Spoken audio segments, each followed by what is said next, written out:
Sacha Hair Solutions. where trust meets expertise. हाय रोहित, कैसे हैं आप? मैं अच्छा हूँ डॉक्टर साहब। आपका ट्रांसप्लांट कितना समय पहले किया रोहित हमने? डॉक्टर साहब आपने 29 दिसंबर 2020 में करा था, आज 8.5 महीने हुए। 8.5 महीने, 8.5 months। सो हम जैसे आपके कुछ प्री पिक्चर्स देख रहे थे, ये आपका इस तरीके से काफी खाली नजर आता था और ये मिडिल पोर्शन हम देख रहे हैं जी, थोड़ा थोड़ा आपका साइड्स, तो ये दोनों तरफ से था। फ्रंट पे भी अगर हम देखें तो बालों में वॉल्यूम नहीं रहता था उतना, क्योंकि ये जरा सा ही बस आपका एक सपोर्ट है जो हम साइड में देख रहे हैं, इतना सा जी। तो इसके पीछे सारा ऑब्वियसली हमें पूरा बल्ज बनाना था, क्योंकि यही वो एरिया है जो आपको देख रहे हैं आप, ये कितना छोटा सा ये बल्ज है, जरा सा, और इसके पीछे पूरा खाली। तो ये अब इसमें डॉक्टर साहब मेरे को एक ये लगता है, यहाँ पे कुछ लाइनिंग सा पार्टीशन आ गया है क्या, ऐसा महसूस होता है।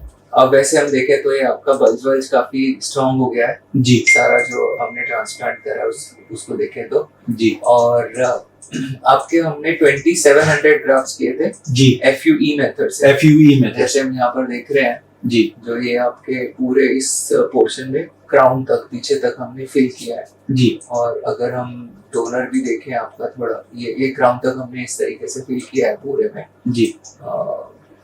ये आपका डोनर का सिचुएशन था पोस्ट ट्रांसप्लांट, जो 15 दिन पे हम देख रहे थे जी।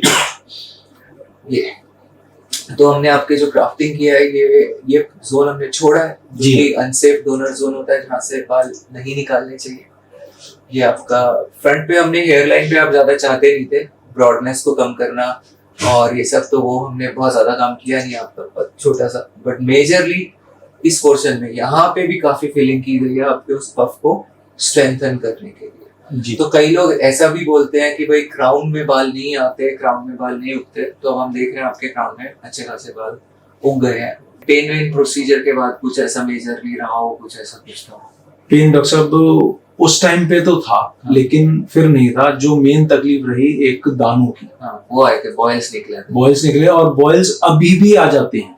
करली हेयर है ना आपके थोड़े, तो उसमें क्या होता है, कभी कभी इनग्रोन हेयर होते हैं, यानी कि कुछ बाल स्किन के अंदर घूम जाते हैं। अच्छा, तो इसको बोलते हैं सूडो फॉलिकुलाइटिस। ऐसा हो सकता है कभी कभी, अगर किसी को बहुत ही ज्यादा होता है तो ऐसे सिचुएशन में तो कभी कभी उन एरियाज की ग्रोथ भी अफेक्ट होती है, बट वैसे जनरली इस हद तक नहीं होता, वो बहुत रेयर केसेस होते हैं। आपका तो सही चल रहा है सारा पैटर्न। तो ये आपका ग्राफ प्लेसमेंट था जो हमने किया, जैसे था कि हमने ये जो पोर्शंस हैं जिन पर हमने काफी तरीके से, और ये पूरा बड़े एरिया के अंदर ये पूरे में ग्राफ्टिंग आपकी की गई है जी। वैसे अगर एक चीज और देखेंगे समझेंगे तो ये पूरे पोर्शन में हम और भी ग्राफ्स डाल सकते हैं, डाल सकते थे। यानी कि आप अगर आप देखें तो हेयर ट्रांसप्लांट एक तरीके का कैमोफ्लाज है, यानी कि हम कोशिश करते हैं एरियाज को देखिए जी। तो अगर हम चाहें तो बीच बीच में थोड़े बहुत और भी डाल सकते हैं, बट ये एक डिसेंट कवरेज हमें देते हैं। कई बार बहुत ज्यादा क्लोज डालने के चक्कर में हम लोग काफी मतलब ग्राफ्स में आपस में कंपटीशन होके डैमेज होने का डर भी रहता है।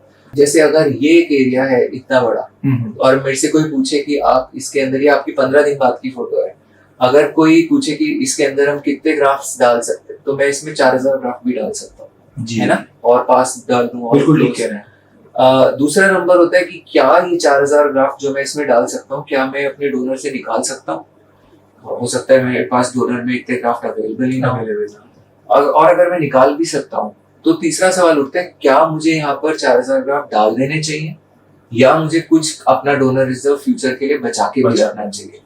तो ये सभी के लिए इंपॉर्टेंट है, इसलिए मैं आप लोगों को भी बता रहा हूँ कि जब भी ट्रांसप्लांट किया जाता है तो हमें देखना है कि हमें कितना डोनर खर्च करना है।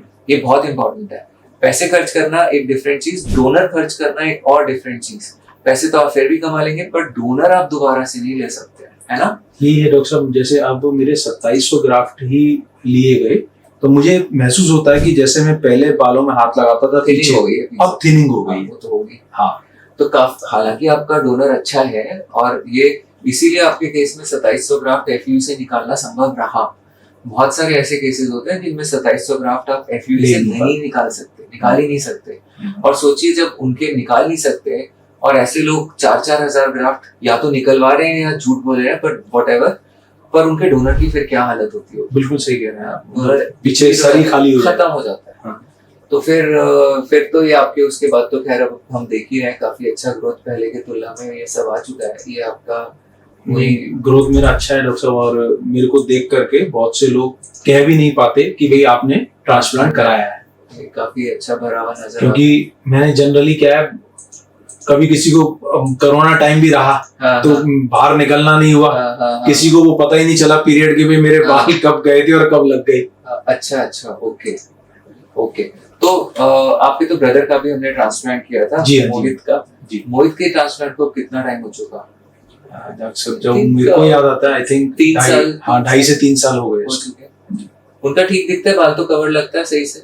कवर। अब हम बात करते हैं ट्रीटमेंट की जो आप कर रहे हैं। तो जैसे आपके केस में ये डिफ्यूज सा पैटर्न हेयर लॉस का है और प्रोग्रेसिव रहा था, तो हमने आपको मिनॉक्सिडिल दिया है जो आप हफ्ते में 2-3 दफा लगाते हैं, प्लस आपको एक फिनेस्टाइड टैबलेट भी दिया है जो आप 0.5 mg हफ्ते में 2 दिन या 3 दिन खाते हैं, ऑल्टरनेट डेज लगभग। मिनॉक्सिडिल डॉक्टर साहब, एक्चुअली मैंने आपसे बोला था कि मेरे को ऐसा लग रहा है कि मेरी आईसाइट गिर रही है। ओ अब मुझे याद आया, आपने मेरे को बंद कर दिया था। यस। आपने हिमालय का मेरे को बोला था, फिर आपने वो भी बंद कर दिया था। उससे भी हमें लग रहा था, उससे भी लग रहा था, तो आप बोले आप उसको दोनों को बिल्कुल डिसकंटिन्यू कर दो। तो अब हमने फिर फिनेस्टाइड आपको थोड़ा सा स्टार्ट किया था इसी चक्कर में कि क्योंकि टॉपिकल्स हम नहीं चला पा रहे। जी याद आ गया। तो एक और चीज इंपॉर्टेंट है कि जब हम ट्रांसप्लांट करते हैं तो पोस्ट ट्रांसप्लांट सस्टेनेंस के लिए हम लोग क्या दवाइयां यूज करते हैं ये कस्टमाइज करना पड़ता है। हर पेशेंट के लिए एक सोल्यूशन काम नहीं करता। यूजली मेरी अप्रोच क्या रहती है, मैं फिनेस्टाइड यूजली नहीं देता हूँ। तभी मैं सोच रहा था कि मैंने आपको क्यों दिया, तो रीजन यही था फिर, क्योंकि आपको मिनॉक्सिडिल हम नहीं दे पा रहे थे।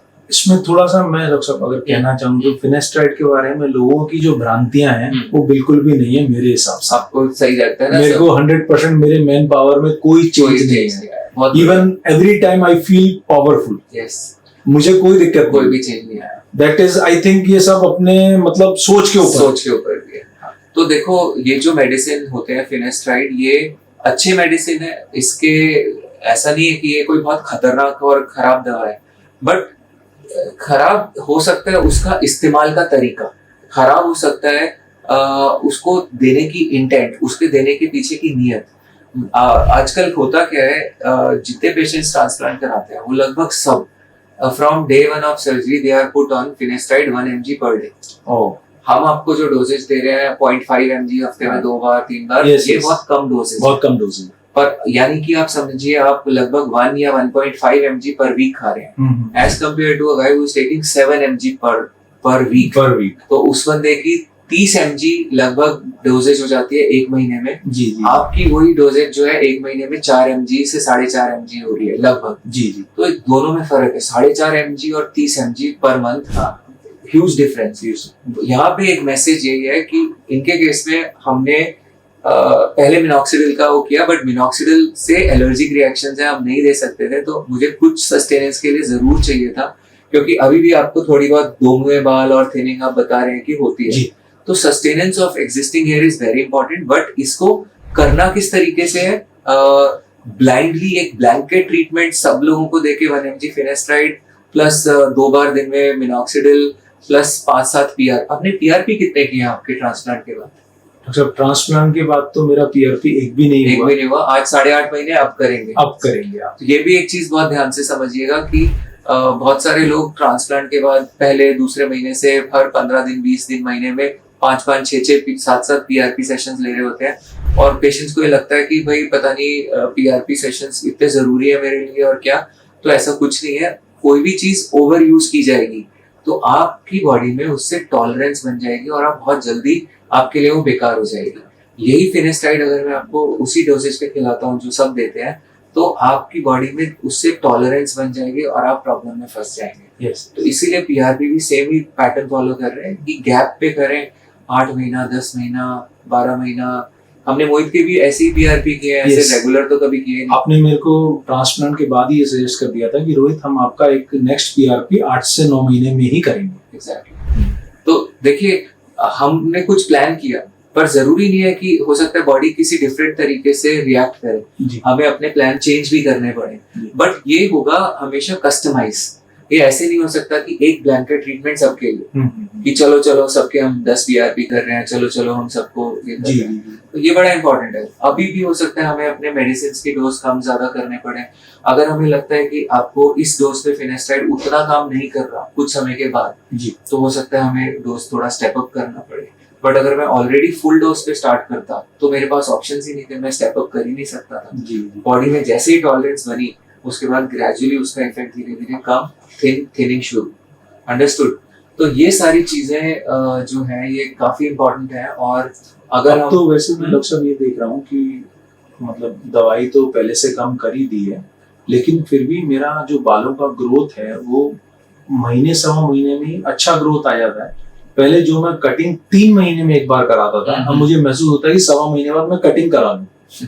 अब तो काफी बाल आ गए ना आपके। अच्छा, आपके डोनर अच्छा है, आपके बाल अच्छे हैं। हमने जो आपके 2700 ग्राफ्ट्स किए हैं उसमें आप मान के चलिए कि आपके आराम से 5,500 से 6,000 बाल उग गए है ना, and that two of good texture. तो इसीलिए आपको, क्योंकि अगर हम आपका बल्ज देखें जी, जो हमने पहले देखा था आपके पिक्चर्स में, तो वो बल्ज देखिए ना, ये फ्रंट से जो दिखता ही नहीं था और साइड से तो स्पेशली बहुत पता चलता था आपके बल्ज का, ये सब खाली सारा जी। और ये भी जो गैप्स दिखते थे अब हमने ये सब भरे हैं। तो क्लोज डेंसिटी पैक की है इन सब एरियाज के अंदर जी, जो अच्छी दिखती है। तो चलिए आपका PRP करते हैं और उसके बाद फिर बढ़िया आपके मेडिसिन अभी सेम पैटर्न पे चलेंगे, हम चेंज नहीं कर रहे हैं इसके अंदर कुछ भी। सो अब हम एक नजर डालते हैं जरा आपके ट्रांसप्लांट के रिजल्ट पर। तो अब अगर देखें आपकी हेयर लाइन काफ़ी सुंदर दिखती है। ये हम देखें तो ऐसा पता नहीं लगता कि हमने इधर करते हैं, पता नहीं लगता कि कुछ ऐसा ट्रांसप्लांट जैसा सा कुछ हुआ है। ये जो फॉरलॉक था पहले जो काफ़ी वीक था और इसके पीछे काफ़ी गैप्स थे, ये अब हम डेंसिटी में देख पा रहे हैं। डाउन करते हैं, ये सारा मिडल पोर्शन है जो आपका पूरा खाली था, ये अब काफी भर गया है। और अगर हम नजर डालें थोड़ा क्राउन पोर्शन पे, प्लीज टर्न अराउंड। तो जो क्राउन पोर्शन भी था ये भी अगर अब हम देखें, ऊपर करते हैं थोड़ा सा, क्राउन पोर्शन को भी देखें तो ये सारा का सारा अब यहाँ पर काफी बाल हैं। कई लोग सोचते हैं कि क्राउन में बाल नहीं उगते, तो हम देख सकते हैं यहाँ पे क्राउन में अच्छे से बाल उगे हुए हैं, नेचुरल दिखता है। थोड़ा सा डोनर पे भी नज़र डालते हैं। अब ये डोनर है जहाँ पर इनका डोनर अच्छा है, आप देख रहे हैं ये काफ़ी अच्छा डोनर है। और ये यहाँ तक हम रुक चुके हैं, इसके ऊपर हम नहीं गए हैं। इस पॉइंट के ऊपर ये हमारा लास्ट लिमिट था, ये उसके बाद ये अनसेफ जोन हमने टच नहीं किया है। पर ऐसे केसेस में आप देखेंगे कि मतलब ये वो डोनर है जिसमें से इतनी अच्छी डेंसिटी के बाद भी हम या तो अगर इसमें से बहुत सारे और बाल निकालें या हम अनसेफ जोन पे जाएं, तब हम 2700 के ऊपर ग्राफ्ट्स पे जा सकते हैं। तो थोड़ा सा one has to be very careful. और in case if somebody has already done FUE तो गैप्स तो थोड़े बन ही जाते हैं। इसीलिए रोहित आपको डेंसिटी भी थोड़ा अब यहाँ पर कम फील होता होगा। हाँ जी। आगे अगर कभी हमें जरूरत पड़ता है तो मान लीजिए किसी केस में, तो हम FUT सर्जरी ही कर सकते हैं। FUE दोबारा से सेम एरिया से रिपीट करना अच्छा नहीं रहता। Thank you.